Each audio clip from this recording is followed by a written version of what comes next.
জ্ঞান লাভের জন্য আমরা জন্ম জন্মান্তর ধরে পূজা পাঠ করে এসেছি এবং ভক্তি করে এসেছি। সেই সবার উপরে যিনি সেই পরমপিতা পরমাত্মা, তিনি এই সঙ্গম যুগে সত্যি সত্যি এসে আমাদেরকে তার সত্য জ্ঞানের দ্বারা নর থেকে নারায়ণ বানাচ্ছেন এবং নারী থেকে লক্ষ্মী বানাচ্ছেন।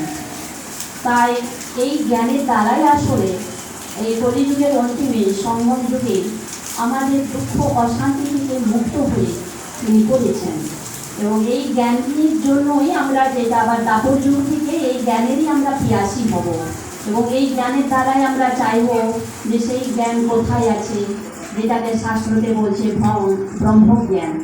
শাস্ত্রে দেখিয়েছে এই ব্রহ্মজ্ঞানের দ্বারাই মোক্ষ হয়েছিল।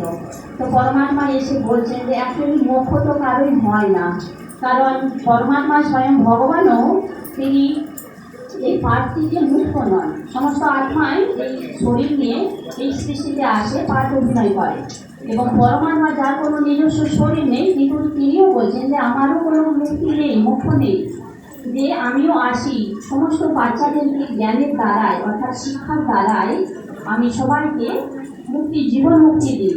এবং দাপর যুগেও আমার পাঠ থাকে, সবাইকে আমি যে যেই রূপে স্মরণ করে ভগবানকে, যারা নৌকা ভক্তি করে তাদেরকেও আমি সাক্ষাৎকার করিয়ে দিই, সেই পাঠও আমার আছে। তাই সবার উপরে যিনি টিচার পরমপিতা পরমাত্মা, তিনি 1947 সালে এসে সমস্ত বিশ্বকে তার জ্ঞানের দ্বারা, সর্বশ্রেষ্ঠ জ্ঞানের দ্বারা ভারত তথা সারা বিশ্বকে তিনি সর্বশ্রেষ্ঠ বানাচ্ছেন, সর্বদুনিয়া বানাচ্ছেন।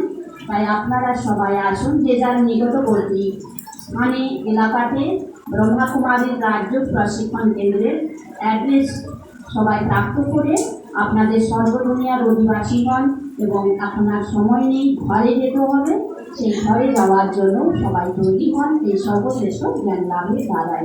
ওম শান্তি।